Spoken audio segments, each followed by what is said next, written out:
Welcome back to the We Was Watching podcast. I'm your host, Brandon, I'm your other host, Chanel. and we are back to talk about the terrible season finale of The Chair Company. But before we get into that, if you're listening to us on Apple Podcasts or Spotify, leave us a review. If it's 5 stars, we'll read it on the show. We did get a 5-star review, Chanel. Do you want to read it? We also, well, only if you can do my if you can play the music. I didn't get it yet. That's too. It'll Okay. come in the year. In the new year, they said in a year. Well, we got two new No, reviews. we only read. One was Do you listen to the intro? If it's 5 stars, we'll read it on the show.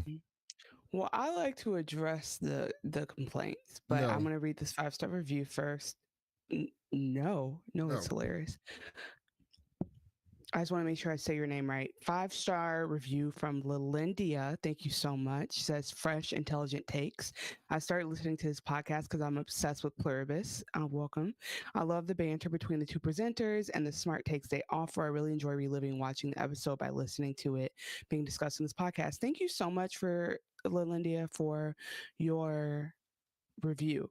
Um, Someone else said our show was more banter than anything. And they're upset that we talk more than we review the show. And for those people, I say, um, I say psychiatry is available, and doctors will treat you for your issues. Because God forbid you enjoy two people having a conversation and not just sitting here and reading the, you know what I mean? I guess it's just funny because it is like very much it's very much like, different strokes for different folks, because most of the reviews we get talk about enjoying our show because of the fact that it's not just about the show and we're actually bringing something to it. So we hope you give us another chance. If you don't like hearing us banter, we'll see you next time. And thank you so much for the 5-star reviews. You can also watch us on YouTube at youtube.com/@ We Was Watching. I just search for the We Was Watching podcast. Like our videos, subscribe to our channel, hit the notification bell so you can see us go live where we're streaming live right now. Actually, don't search for We Was Watching because I don't think we come up. Go to youtube.com/@ We Was Watching and find No, us we come directly up. because we are. Did we get? Well, I wonder if your algorithm started to show us, because I feel like I try to search us from random people's things and I don't always see us. So either way, We Was Watching. You can find us. There's a lot of shit that pops up, but we are there. If you have to, you might have to say We Was Watching podcast, Brandon Chanel. It's okay. You'll find us eventually. You can also email the show at We Was Watching Podcast at gmail.com.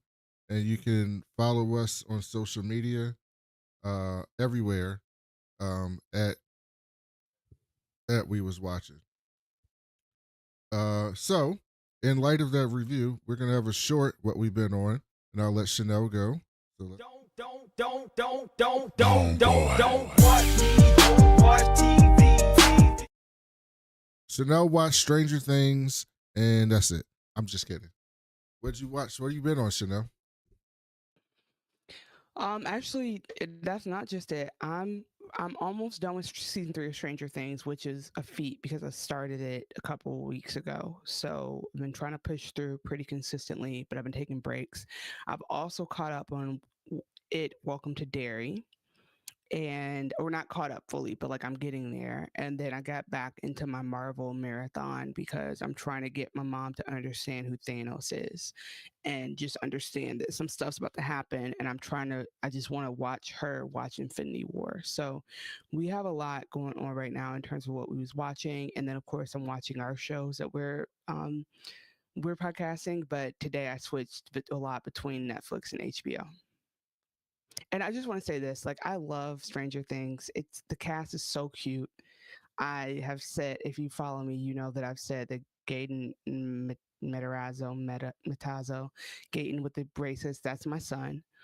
Um, Dustin is my child, and the rest of them are just the cutest little kids.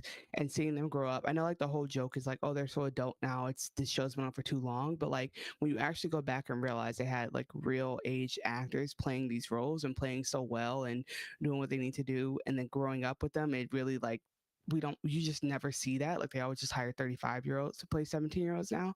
So I'm just very grateful that we've had this experience as a country, as a world. And then I found out that got Millie Bobby Brown got engaged to Jake Bon Jovi. Bon Jovi, maybe related to the Bon Jovi family. Maybe the names just sound the same. And so they were joking like, "Oh, her name's gonna be Millie Bon Bon now." But that's not what I'm here to talk about. I'm here to talk about the fact that she's 20 years old, and I'm just like, damn, Hollywood really is a different place because you really just don't see that anymore. People feeling the need to get married young, but you know what? She's an adult. It wasn't Drake she's getting married to, so I'm not gonna worry about it. And I'm on season 3, so I don't know who Vecna is yet, but I just have one thing, and that's like, if Steve Harrington doesn't have a happy ending, I'm gonna have a problem. If Steve Harrington dies in this show, I'm gonna have a problem. Did you watch it, Brandon? Did I watch what? Stranger Things. A few years ago. It's so funny because like whatever you're doing when I'm talking, it's like you're so intently doing that you're forgetting that I'm talking. No, I listened to everything you said. I didn't know what you were asking me. If I watched the new season or if I watched the show. He's like, hold on, let me save my taxes real quick. What'd you say? Yeah, no. So you haven't caught up. I haven't watched since season 3. Okay, so you're where I'm at. Okay, so don't say anything if you know. But then you know what I'm talking about though. Is Steve Harrington got dumped by Nancy, and he keeps saving them damn kids. Every time he shows up, he saves them kids. He fights with a bat. Like Steve has been a good guy ever since he smashed Jonathan Byers' camera in season 1, and I just need him to end up with a baddie. He just deserves to end up with a baddie. Like I'm just so stressed for him because everybody else is in a relationship besides Will. Everybody has somebody to be with. I need him to because I'm pretty sure I saw a spoiler that the friend he's hanging out with is going to end up coming out as queer. And so they're not going to date. I just need him to be with somebody that's going to make him happy. So that's my Stranger Things take. Pretty excited about finishing that off before I see a spoiler. I have literally stayed off of Threads for that reason because it's getting bad. And yeah, I'll let you guys know what Infinity War is like watching it at home. I haven't watched anything, but I watched some trailers for upcoming shows that I'm excited about. And we got this. Zaddy. Because Chanel's very excited about the ghoul on Fallout. That's her type of zaddy right there. Oh. So, hey, I've dated men who look worse. See, I tried to tell y'all. So the ghoul's coming back in 15 days, which I'm very excited for. That happened so quickly. Yeah, December 15th. Sheesh. When it comes back.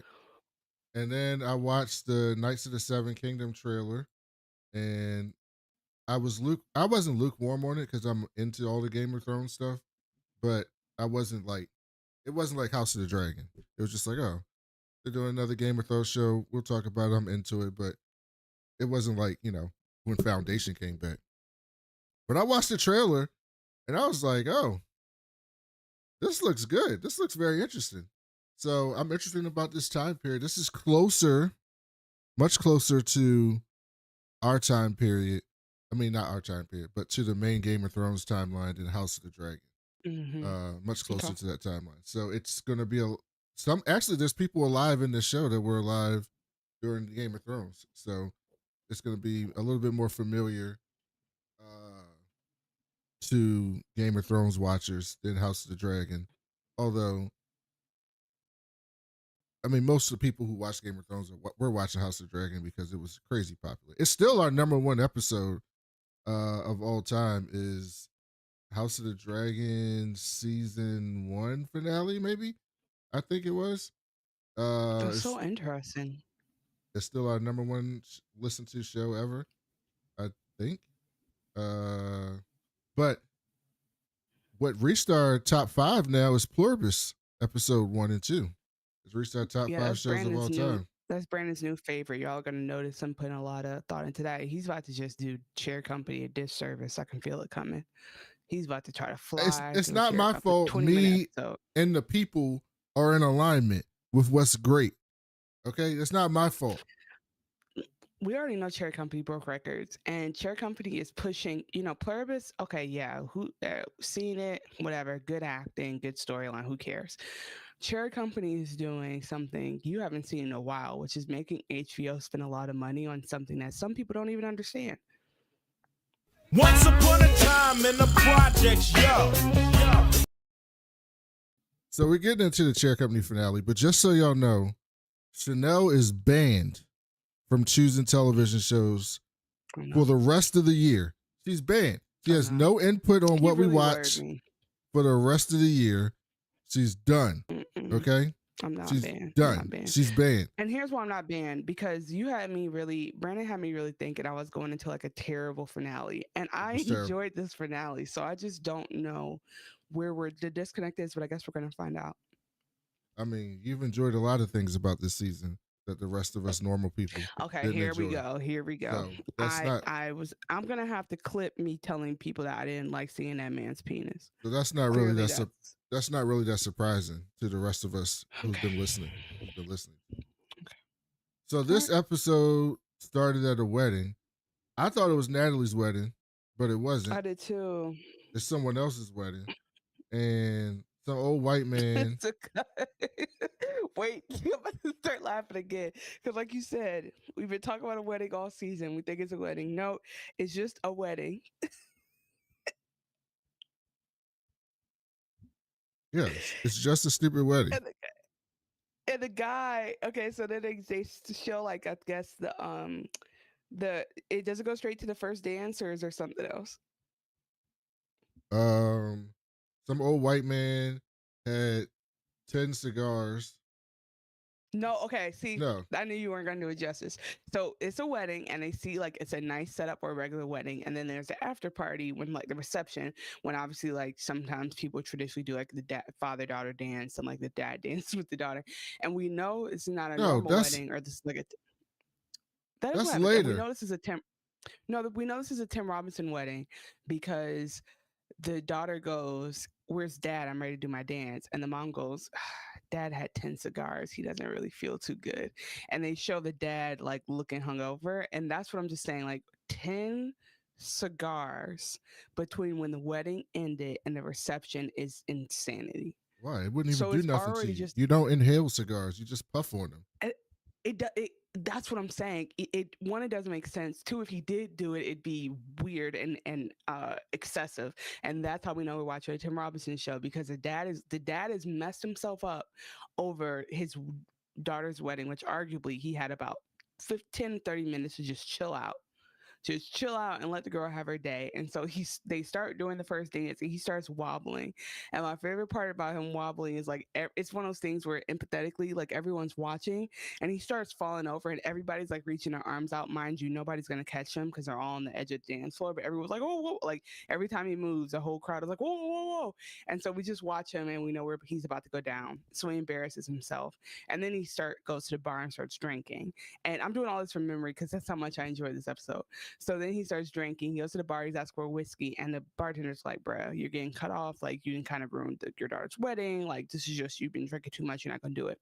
And so this other guy orders a whiskey and sits next to him and slides it over, and is like, "Here goes your whiskey." So basically enabling him. Like, literally, you don't know what this man's going through, but you don't give him liquor. It's basically like giving liquor to kids, but giving liquor to kids before they get in a car to drive is basically what he's doing. And so he goes, "Oh, I heard the poem that you read to your daughter." And he's like, "Yeah." Like, he's like, "Oh, is that like a Walt Whitman? That's Walt Whitman. That's a poet, right?" He's like, "Is that Maya Angelou? Is that Zora Neale Hurston?" And he's like, "No, that was me. I wrote that." And he's like, "Oh, you lying. You wrote that. Okay. Well, I think you could write songs. I know people in LA, and I could make you famous. If you're ever in LA, call me." That's essentially, that was a good summary, I think. I mean, that's what happened. And if you know the lore, you know there's a sketch, and I think you should leave, where this guy is scamming people and telling them they can make songs. So if you read the text, and this makes you happy because it's a thing that come up in the sketch show. Go ahead. He said the last time he went to LA, he went to see Mickey. And the name of the episode is Minnie Mouse Coming Back Wasn't on My Bingo Card, wasn't which on- is a stupid ass but that- name. And then No, that's. Can you fix your attitude? this That's white not why they man, named it that. this white man says, I run a sheet metal company. I'm kind of a big deal. And the long haired white man So I whose afford name that we nice find wedding. out is Stacy says Stacy Crystals. he's leaving, and he starts talking on the phone about the other white man being stupid, and he's not going to fall Yeah, for it's it. a scam. It's a scam. No, he is gonna fall for it. He's like, he's so stupid, he might not. He's so stupid, he might not call. And then And this this boy, a fat child, kid, comes out of nowhere. this fat kid that looked like the boy from Bad Santa, rolls in with a 3D printed gun and shoots Stacy. And I wrote, why am I wasting my time in this finale with this bullshit? Stacy Crystals is important to the plot because he's been scamming people. He's been scamming singers, and it comes up later with the singing. It's all part of the plot. No, it's not part of Anyway. any plot. It does. It comes up at the end. It all ties together. That doesn't mean it's a plot. Okay. So then in the morning, It's the story Ron is happy about Barb and hyping her up, telling her like, "You got the money. How's your first day with investments? You like a big deal Yeah. now." And he said, "You know what? I'm finna go get my job back. I'm gonna make sure that we good with this family." And she tells him, take your time. Maybe you don't have to. We might be good. Like, go figure out what you want to do." He says, "You know what? I'm gonna take you up on that. I'm gonna take some time." So then at work, they're watching the RC guys video, and then this happens. Yeah, wait, hold on. You're not gonna show the whole RC video because first of all, it starts with us just watching those old guys pushing the truck over the route, and I'm like, what are we doing? And then we find out that's just a clip to show Ron pushing Jeff. Yeah, so they're trying to decide what they're gonna do about Ron. And I'm already laughing because what they did is they put everybody who works in the office in a room and said, "Hey, y'all, should we fire this guy?" That's not how decisions should not be made that way. And they want to know if it was a freak impulse thing or a pattern of behavior. And they keep saying that Jeff got overpowered by Ron and it's pissing him off that someone like, as if it was dweeby as Ron. Ben would have whooped Ron's ass. Yeah. He threw Jeff down the hill like a rag. Mind you, they're all overhyping it, but every time they cut the Lieutenant Phillips, he's like, "What?" He's so mad. And then we get this scene. This is hard to do. This is Douglas, the man whose refrigerator fell on him. Truly, And also who got passed over for the job that Ron has. I love Sweet Ron. But everybody should have seen this coming. The job was always too much for him. He was floundering from day one. And frankly, it was scary to watch. I don't think he should be fired, just moved down 3 or 4 rungs, or 5. What are we talking about? He almost. What is 5 rungs? Is that mailroom? What is he suggesting? That's okay. That's manager to individual contributor to what is 5 rungs just working outside the building on facilities? Like, what is that? No, he's a hired hater, in bro. manager because he's in charge of this entire project. I know that's what I'm saying. So they want him to be director, Jamie. I'm just saying. Yeah, that's what they want him to work for Jamie for him to get Jamie's granola. Yes. Threw Jeff down a hill like a rag doll. He can't come back here. I agree with Alice. Ron could have really, really hurt Jeff. He's lucky he didn't do that to Ben because Ben would have kicked his ass. I'd actually beat Ben's ass. He's just Jim Strong. You couldn't beat Ben, no way. I could beat Ben because he's just Jim Strong. He could beat Jeff. Jim Strong. What's Jim Strong? What's the opposite of Jim Strong? Like, so you could be street smart or you could be book smart. What's the opposite of Jim Strong? Old man strength. Okay. Yeah, I'm just confused. He keeps saying Ben is just Jim Strong, which is that's something that a man says when he doesn't lift weights. I'm very So upset anyway, with Chanel right now. I'm very upset I'm about this two episode. scenes where I'm laughing. Two scenes where I'm laughing. The first two scenes, you're telling me that wasn't a funny scene?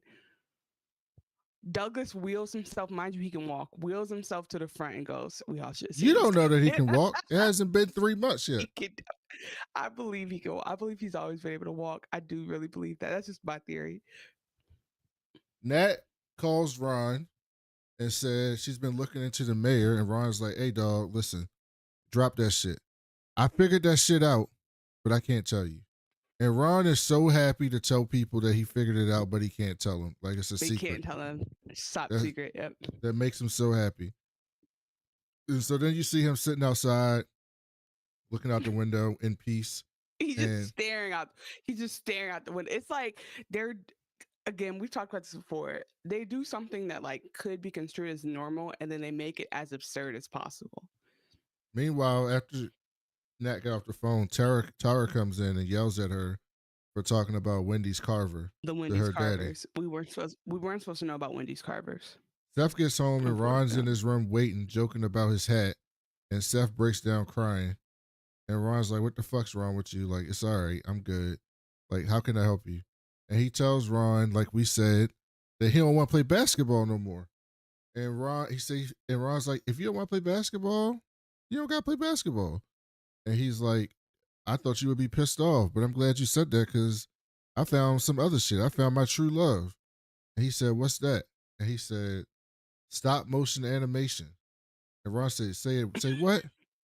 He said, Is that "Stop." what you thought they were doing in that basement? No, of course not. Why would I And think it why would did be he something need this that stupid? guy? Why did he need the guy with the long ponytail? And why were they making mouth noises if all they were doing was stop motion animation? I just have questions. And he tells Ron he don't want to go. He don't want his scholarship no more. Mind you, this was the stupidest thing of this entire episode because Mhm. when you get an athletic scholarship, speaking as someone who played college football, you can major in whatever the fuck you want. Mhm. You can major in whatever the fuck you want. Mhm. So you can go play basketball and Right. go major in art, media, whatever the fuck that is for stop He motion just don't animation. want to play basketball no more. He just don't want to play no more. I actually, so that's funny that you say that because that's actually a great idea, a great point. Like, if you've been playing sports all your life, see it through, get your scholarship. Also, like, you know, the Department of Education is imploding. Federal loan system is fucked. Like, don't take on those loans if you can avoid it. I have a family member who played soccer from like I'm talking about age of 4 to age 17. And she decided she didn't want to recruit soccer. And so she stopped right before senior year and was like decently good, like very good at it. And so sometimes you just don't want to play at all. Like you just don't want the obligation. It is the obligation, but you can get in and quit. And sometimes they'll And hold then it figure up. out the money. Yeah.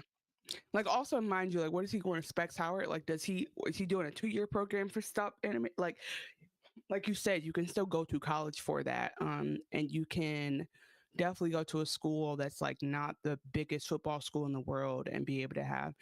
But you know what? Hey, as long as he doesn't become a Buckeye, I'm not going to complain. Ron said, "You know what? We'll figure it out. All right. I just want you to be happy. We'll figure that shit out." He apologizes for And then not being later, 'cause around.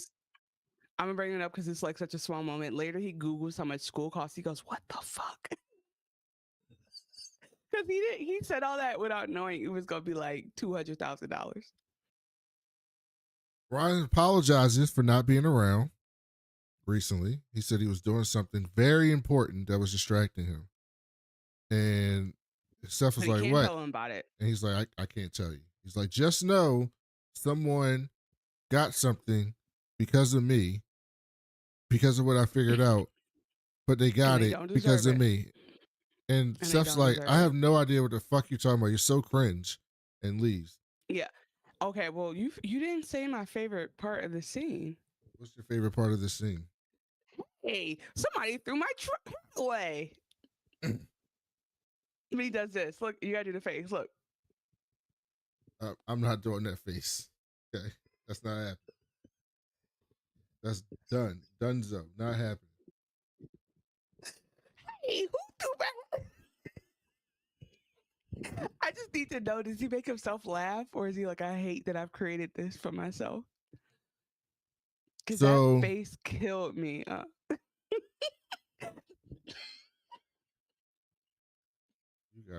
you need to be stopped. Imagine this is your dad. You're not really see. You're not putting yourself in the shoes. Imagine this is your dad, and imagine either Ron Trosper is your dad, or imagine the guy who plays Ron Trosper is actually your real dad, and he's actually a normal guy, but he plays Ron Trosper. He's not a normal guy if he acts like this. What I'm saying is, if you go see Tim Robinson interviews, it'll piss you off because he's so calm.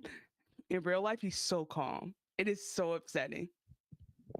Back at the mall company, I don't remember what it's called, Robe Fisher. Jeff tells him, Jeff says, hey, dog, listen.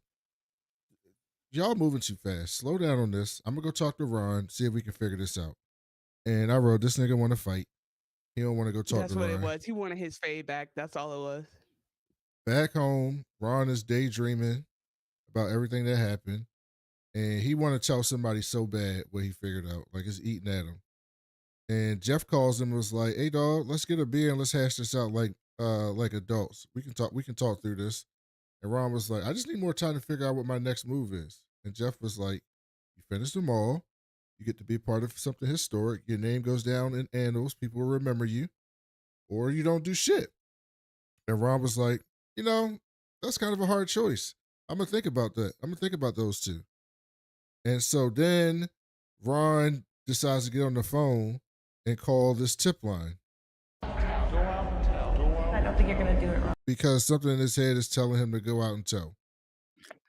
I don't think you're going to do it. I don't think you're going to do it. I'm telling.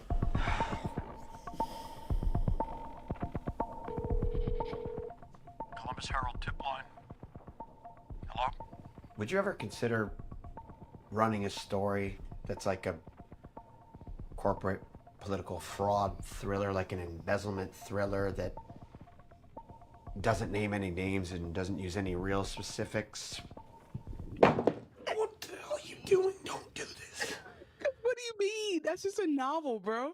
What do you mean? Doesn't name any names? Doesn't have any specific. What? Why would they run? So stupid. So he drops a phone. He realizes he didn't mean to call. He gets called back immediately by the same number.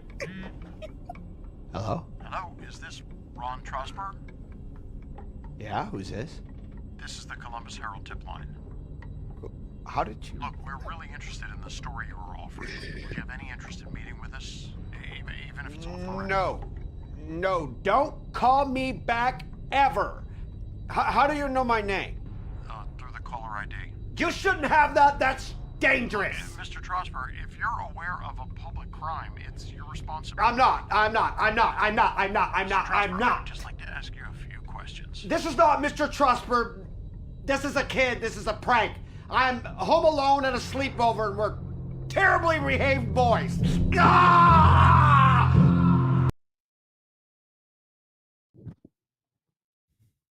Taylor says, Brandon, you need to embrace it. Let the awkwardness wash over you. Hey, this is stupid. I didn't say it wasn't funny. I said it's stupid and it wasted my time. That's why I'm angry. I don't care that it's stupid. I love Curb Your Enthusiasm. It's one of my 3 favorite shows of all time. It's incredibly stupid. But they always tell the story. The story, there's a story. I want you to acknowledge, it's just, they're turning it on its head. Here's the thing. He's proving all the theories right. That's what happened. He's telling you everyone's right. Anything you guessed is what is right. Everyone's right. That's because everyone's right. That's how the end of this is. Mind you, okay, him saying I'm home alone at a sleepover and we're terribly behaved boys I've already seen that in quotes on Instagram. So it's already iconic. It's already happening. It's so, mind you, the tip line having caller ID is hilarious. What a concept. I Can you feel like imagine calling I feel Crime like the Stoppers? people posting that online were bullied in high school. That's what I feel like. I feel like they're living You would've bullied vicariously them. through Ron. And you would have bullied them. No, I'm just telling you, Tim Robinson has a cult following. Like, people remember his lines, and anything he says that's kind of wacky, they remember it. Like, sometimes I forget. I don't even know what they're referencing. That's how many lines there are. I'm gonna have to rinse this finale out of my head No, by you're watching gonna have Palestinian to go watch. Chicken. You're gonna have to go watch. I think you should leave, and then you'll be fully indoctrinated. No, I'm gonna watch Palestinian Chicken, the greatest episode of television ever made. That'll make You just being kind of like anti is like not as fun as you think it is. It's like I don't enjoy it. I'm not anti. I'm angry.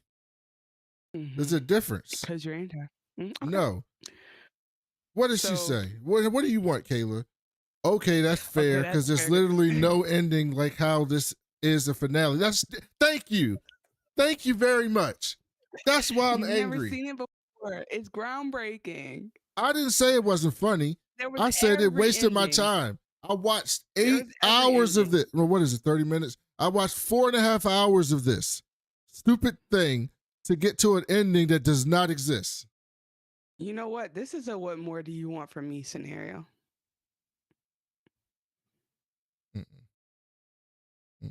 That's Tim and Zach are like, what more do you want from me? Okay, What so more do you want from me? You know what I that's want? how I feel.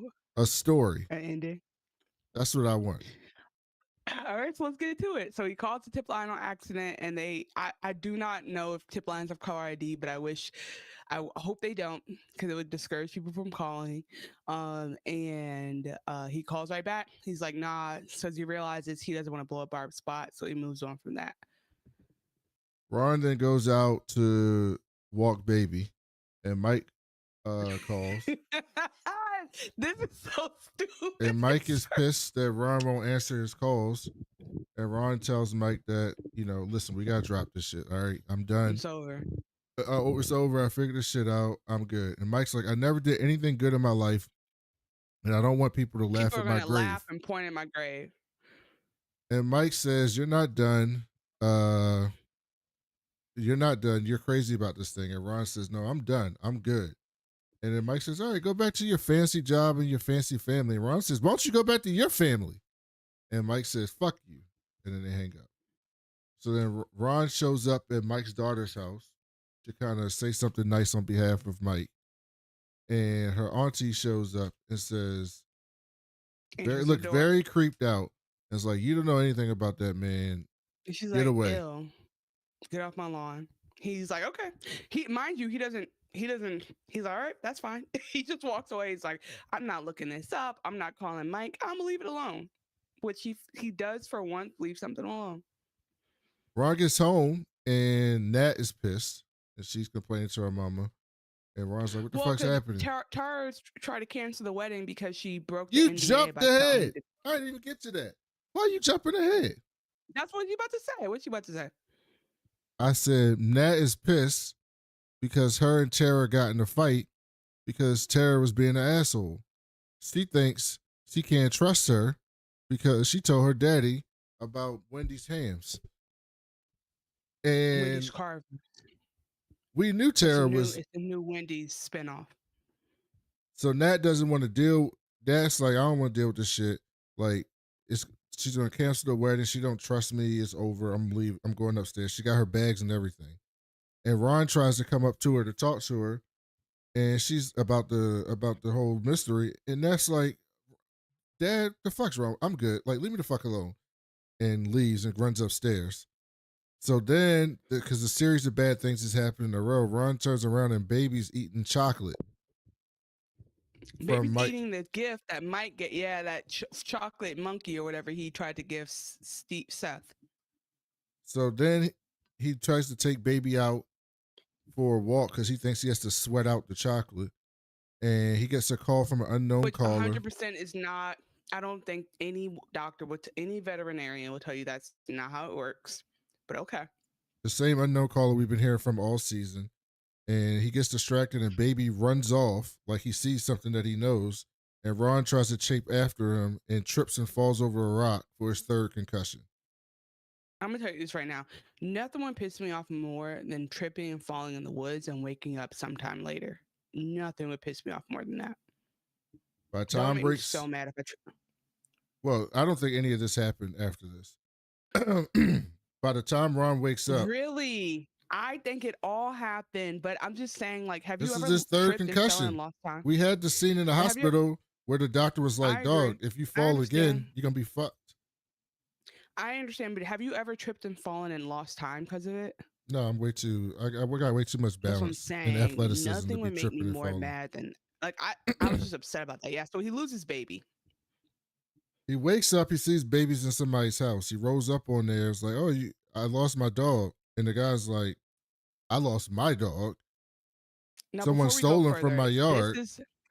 This is when I said, okay, Brandon's valid. I will give you this scene as the stupidest scene of the whole show. And he says, Ron says, "I'm glad she found her way home." He said, "Her name is Minnie Mouse, not Baby." And then this guy says, "Listen, why don't you come, let me show you the shit in my shed." And Ron's dumbass follows him into the shed.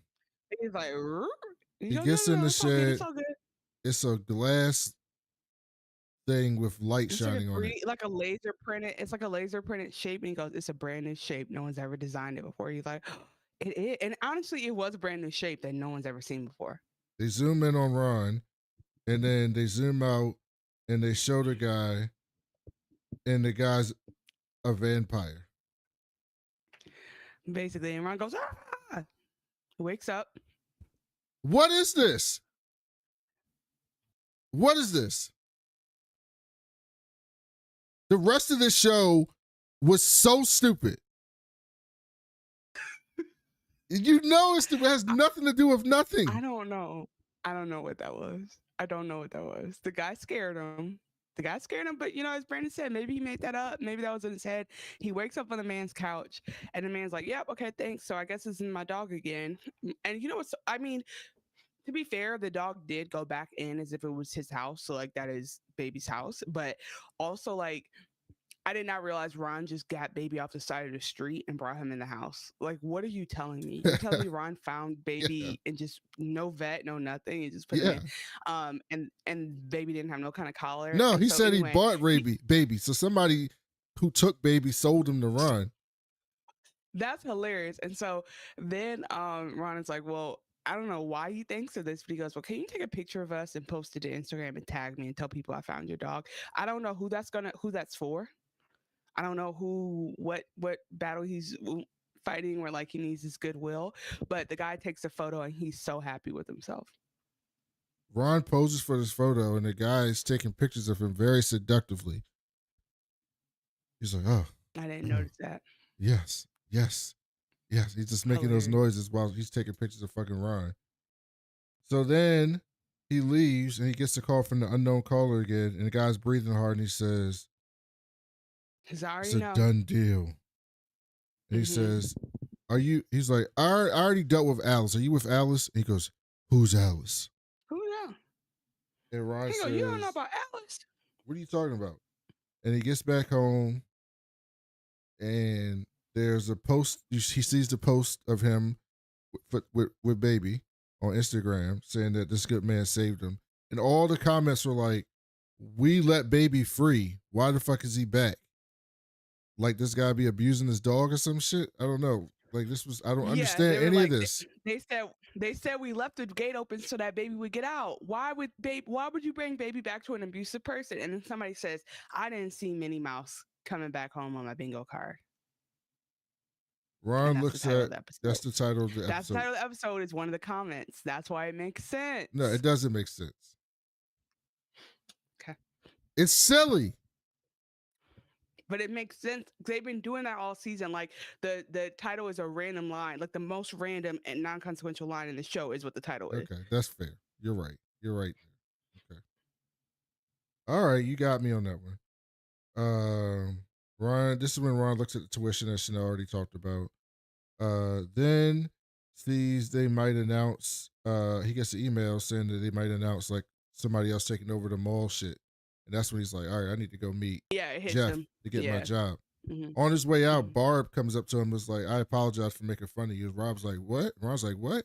Okay. And she's This is like, Barb's only time I was not fucking with Barb in this moment. Barb is like doing a little bit too much. she's like, yeah, I found out that you were looking into shit and whatever, and I thought it was stupid and dumb, and you were a loser. And so I apologize for saying that. And Ron, because Barb's friend told him that she was proud of him. So Ron his whole new get down was based on that conversation. And now he's just like, I'm good. Leave me the fuck alone. Get away from me. I'm out of here. And he Yeah, leaves. because I mean, honestly, Barb's tripping because I know she has to vent, but like, don't vent about your husband to your work husband. And also, the guy, whatever his name is, Greg, I think, that's me. I'm going to translate something lovingly. If I tell you about it, I'm not about to be like, yeah, she was talking mad shit. She was saying about, I'm like, she thinks it's cute and I'm going to be positive about it because it's just, there's enough bad stuff going around. I don't need to start a fight. That's my take on it. You need to have that conversation. How you going to handle it? So then Ron goes, wait, what? Between Greg and Barb. They need to strategize on this. All right, I'm going to tell Ron. I mean, and I guess like Barb should have assumed that Barb should have just said, if you have any questions about what I was saying, let me know. She don't have to go and say, yep, and I called you a loser and a dumbass bitch, and I was just talking shit about you at the nail shop. Like, she just gave all these details he didn't need or have. Ron shows up at karaoke lounge where Jeff and his buddy is. I don't even know what his name was.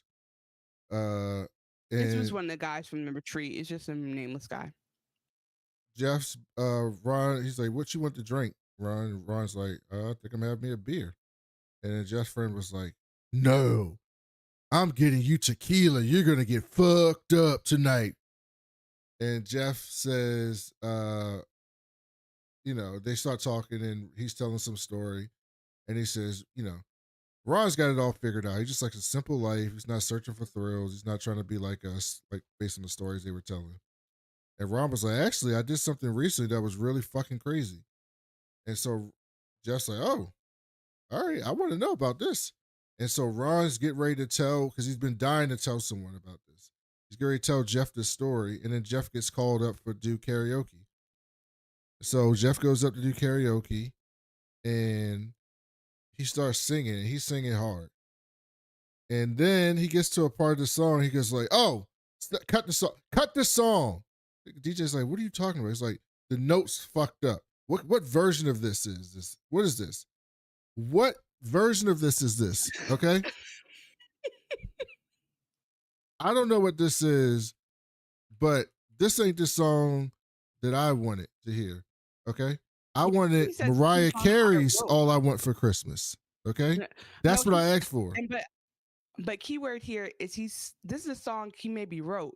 And he's like, you're playing a remix. I want the original version that I wrote because I know the keys. And then he says, well, you got to get in the back of the line, dog. He's like, all right, put my name back on the list then. Fuck you. He walks off. And then he goes to sit down with Ron, and he tells Ron that like he's been writing songs and singing his own songs, and he starts playing them from his phone. And Ron's listening to him. He's like, that's you? He's like, yeah, that's me. I wrote that shit. I sang that shit. That's all me. And so Ron's kind of getting into the songs on his phone, and he switches to the next song, and then Jeff gets called right back up to sing because it wasn't no fucking line.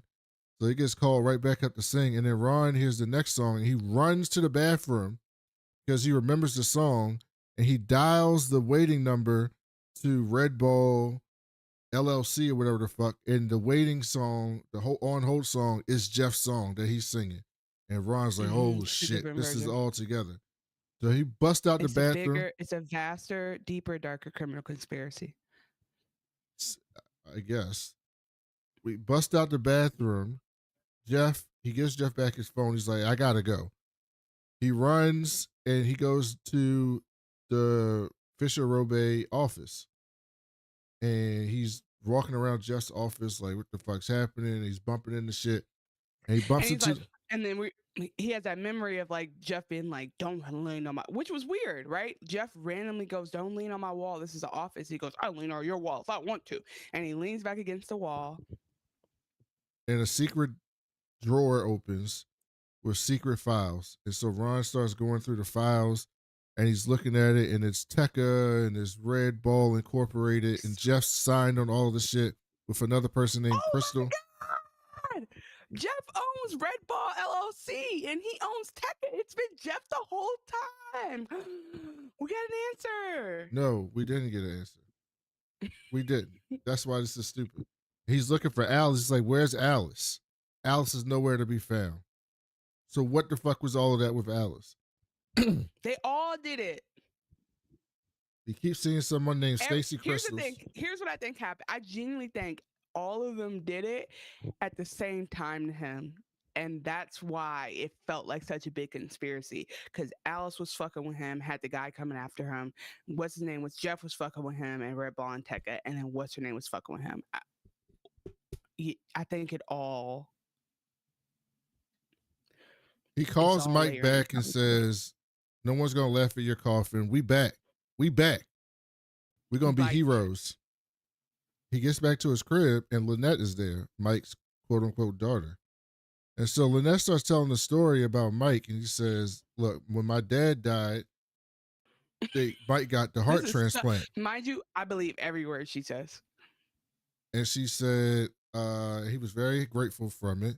And he's been, just wanted to be part of our life. So since my dad died, my mom thought it'd be a good idea to have Mike walk me down the aisle when I get married. And so he did.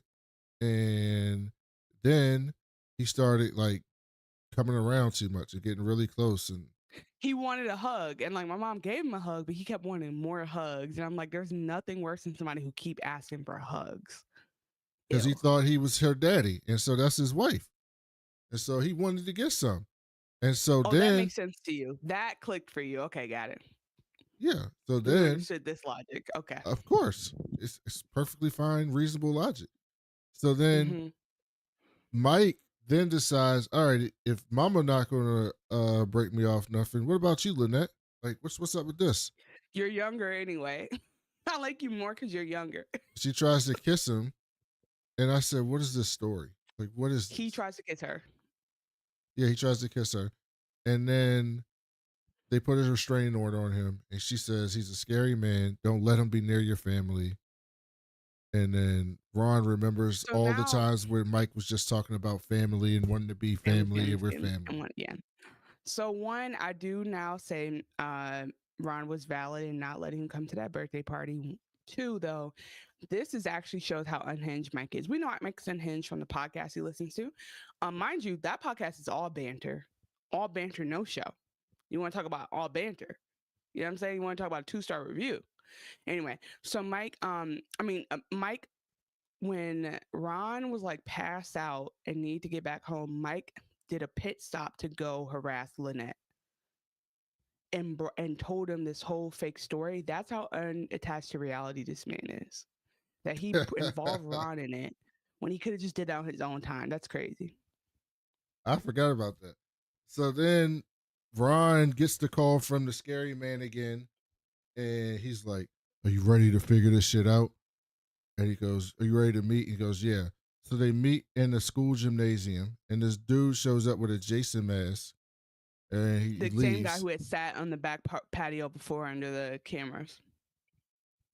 In the meantime, Jeff gets a call saying that Stacy got shot. And he starts freaking out. And that's how we realized the white dude from earlier in the episode was Stacy Crystals.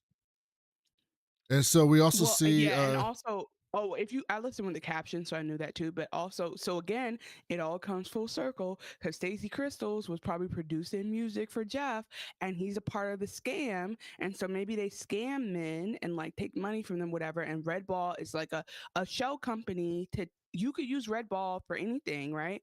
To try to be like, oh, we're a record company, or we own this or own that. So they're running a scam together, and that's why Stacy Crystals being shot is a big deal. And probably if we go back to that like Howl at the Moon scene with all the CEOs, that probably connects to it too. Ron we also see a quick shot of Mike pissed at home, and the mayor is tied up in his fucking bathroom. because he was like, I had to do something with the mayor, and so the mayor's tied up in his bathroom. Okay, that also I knew. I was so surprised that the mayor wasn't in his trunk when he pulled up to Ron, because he said, like, you told me don't let him leave, don't like. Clearly, he was gonna do something stupid. So Ron goes in the back to talk to this guy, and the guy takes off his mask, and he has some type of like baby Could be face. natural. Could be surgery. It's obviously surgery. He's got like a But it baby could be face. Like there's an old cartoon where there's like a mobster guy called Babyface, and he's got a full big size mob body, but he's got a baby face head on it. That's what this guy looked like. That's before your time. That also, there's some type of scary movie that uses that. Oh, I don't know what that is. There, is scary movie with, is it like, it's the one about birthdays. They the worst days. And we sip champagne when we thirsty. No, it is. It's called. By the way, we should have been live streaming the Diddy doc, so we can get all the clicks. I don't really want to engage there. So we can get all the clicks. Bro, I'm seeing The Mask, but it's not telling me what movie this is. It's from Happy Birthday, You Should Die or some shit. Hold on, I'm almost there. I have like literally a list of scariest masks. And also, fun fact about me, I don't like masks. Masks are very scary to me. Somebody in a mask is way scarier than anything else. Baby face killer from Happy Death Day. I'm so good. Oh yeah, Happy Death Day was great. That was a great That's movie. what he looked like. I forgot about that. So then, See, I pick good movies. Happy Death Day is not even scary. So it's funny. So this guy just randomly has a baby face. So I will give you that. That made 0 sense, and it was just a choice. But None maybe of this again, made sense. maybe that's just how. This dude said it was Amanda the entire time. She got telekinesis. She can move stuff with her fucking brain, and so she just moves it a little bit. It was the entire time because they met in the high school because he was trying to throw something up into his mouth to do a trick, and he accidentally threw it up into her cleavage. And ever since then, she's had a vendetta against him. So she broke the chair. This might be concussion talk. This could be concussion talk. It was all Amanda. And you know how I know this? Because I'm Amanda's boyfriend. And then it goes off. That's how the stupid episode ends. And Chanel's defending this.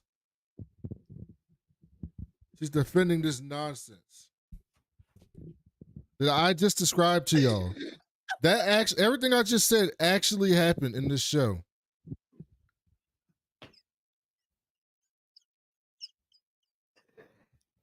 Unpredictable. Fun to watch. Answered all the questions and created new ones. You can't convince me you don't have your answer. It was Ron, it was Jeff, it was Tekka, it was Amanda, it was Babyface Killer, it was Baby, it was Mike. It was everybody did it. Everybody did it, and we're really set up well for season 2, where Mike's gonna have to deal with his adult napping charges, and Ron's gonna have to decide if he wants to get a new job or not. And this is all potentially leading up to like a. I don't know if has it been greenlit for season 2 already? Because I really foresee this show ending without a proper ending because they just stopped making it. I really don't see this show going 6 seasons, but I will hold out hope. And maybe we have a new Veronica Mars where like it's a strong show for 2-3 seasons and then it just falls off and then people crowdfund a movie one day. Do you know if it's clear for season 2 yet? No. You got knocked the fuck out, man! So now, who caught the best fade this season? Ron got a little bit beat up. Yeah, he got beat up by the guy when he ran out of the actor's house.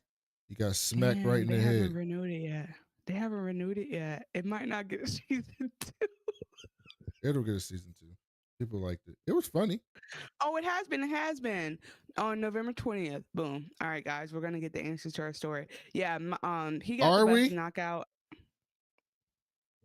Are we gonna get any answers? There's so much stuff that happened this season that we have no answers for. Wait, who got knocked the fuck out was Jeff. Jeff got thrown down that hill like a rag doll. He didn't. It wasn't even a hill. All right. Stop letting the messy hoes mess with your business. Who's the messiest character this season? Mike. Yeah, obviously it's Mike. Mike and is then Ron right after that. creepy as hell. He just escalates everything beyond escalation.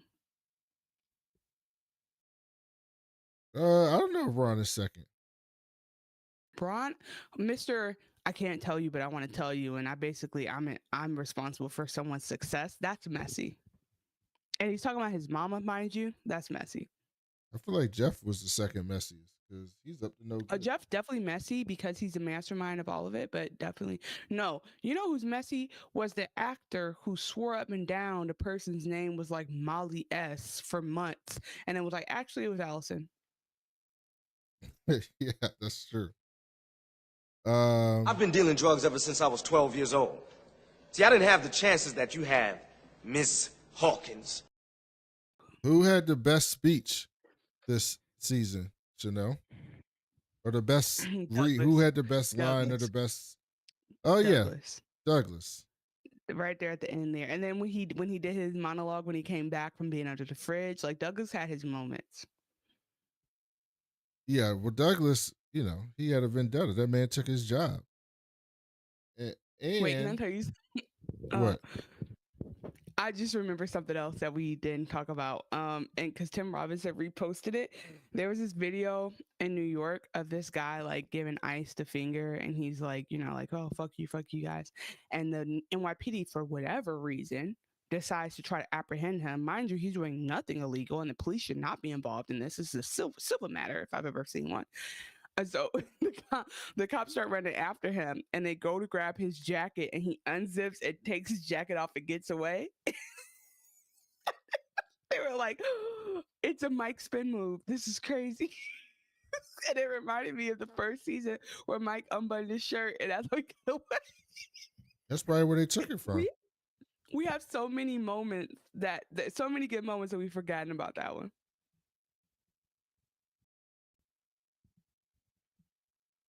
It was fun. This show was fun. It was ridiculous. It just made me very angry because I was looking for some type of cohesive story. And there was nothing cohesive about this. And I think I told you in the beginning, I said, if this show ends with everyone in his life leaving him and him having no job and no family, I would not be surprised. Because he writes shows about guys who just cannot stop themselves and cannot help themselves. So I'm actually pleasantly surprised by where we ended it, because he's still living in the house with Barb. And his kids are still talking to him. That's pretty impressive to me. I do not know how much of this is concussion, but the fact that like Mike separately had the mayor makes me think some of it is actually happening. And he's an unreliable narrator, but we'll see. And I do not know why that man was a vampire. And I do not know why. I think my real theory about this show is that they did not believe that HBO was going to let them do this for real. And so they were like, fuck it, let's do everything we ever wanted to do. Let's put in every little joke. They wrote their season the way I wrote my sketch show. I was like, I'm putting in every joke I can think of. Like, you never know what else we're going to do. It's like there's so many little Easter eggs in it that like it doesn't make as much sense, but it's satisfying for them because they're like, okay, we might only get 2 seasons out of this. Let's go hard. So that's my actual theory of why the show was like this. But we had a ride. We had a journey. Thanks for going on it with me. This is how I feel right now.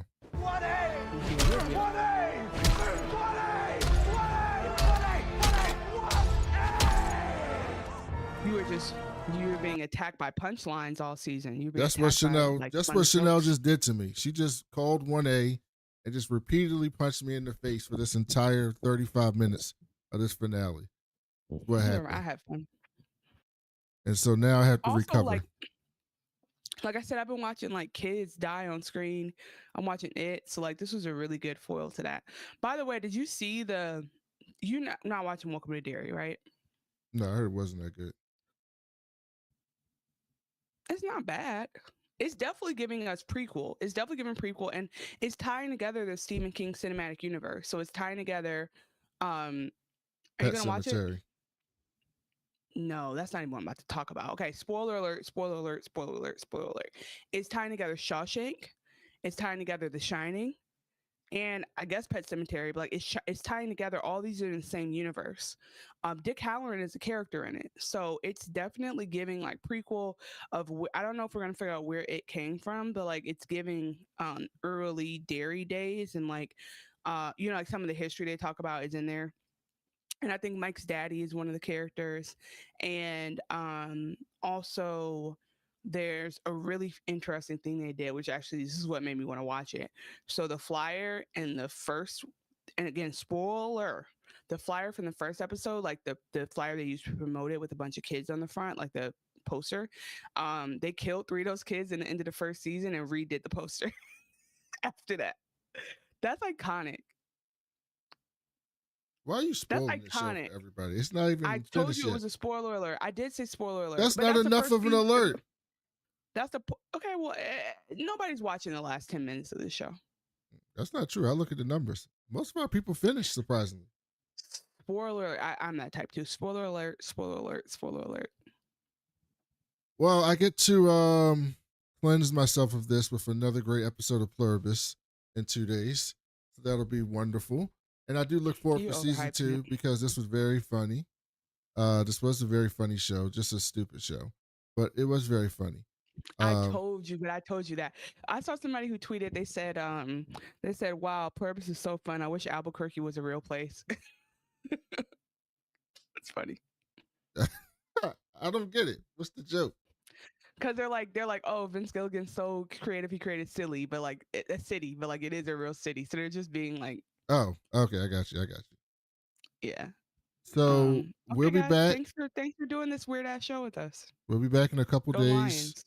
for episode 6 of Pluribus, and then we'll be just doing Pluribus for a couple weeks until Chanel's Zaddy alert comes back and we get to see the ghoul. And then I've been waiting on this motherfucker to watch Weapons. He's not gonna watch it. I'm waiting on him to watch You so we can discuss that. He's not gonna watch it. And I am gonna watch You. I told you I'm gonna watch it over the holidays. I told you that. Okay, well, I want to watch it while we don't have another show, but okay, I just wanted to make sure to bring this up. In an old episode of Chair Company, what Zach Spiker said, what Napster through iTunes did was destroy the album, even when radio only played singles. You still bought a TV. This is related to something else that you said, I think. I meant to bring this up. It's so out of context, but I meant to read this. Okay. What Napster through iTunes did was destroy the album. Even when radio only played singles, you still bought a tape or CD, exposing you to the rest of the tracks. Also, I understand how everything is basically available and the new kids don't care to look. Oh, this is when we were just discussing kids and like what they do. My dad exposed me to the Marx Bros. My high school years were around the change of the millennium, but I loved 80s music like Human League and Grandmaster Flash. In my mid-20s, I got into Chuck Berry and Eddie Coltrane. Once I got asked why I liked Santo and Johnny or how I found it, and my answer was fortunately they recorded it. This was a dumb rant, but I need to dump it before bed. Sorry and thanks. Also, this show is nuts. What a perfect comment on the Chair Company. A rant about something you care about, and at the end, acknowledgement of the show. That's the show in essence. That was a perfect way to encapsulate it. Just talk about something else, and at the end, be like, "Oh yeah, this show." Wow. Thank you for ending our experience perfectly, Zach. Guys, thank you for watching We Was Watching Podcast, or we were watching The Chair Company. This finale has been just a brand new shape you've never seen before. And so you can follow us at We Was Watching across all the socials. Find us on youtube.com/@WeWasWatching, or type in We Was Watching Podcast, Brandon and Chanel. You can follow us across the socials at That Cool Black Nerd. Sometimes the A and the C are taken out depending on what you're following them on. You can follow me at Chanel Creating, and you can follow the show at We Was Watching across the bored. We release 1 to 2 episodes per week. So check out our other show. As Brandon mentioned, go back and look at our catalog of all the shows we've done. We've done, House of the Dragon to Industry to like all kind of random shit. We did Succession. That was one of our most fun things to do and kind of the reason why we started this podcast.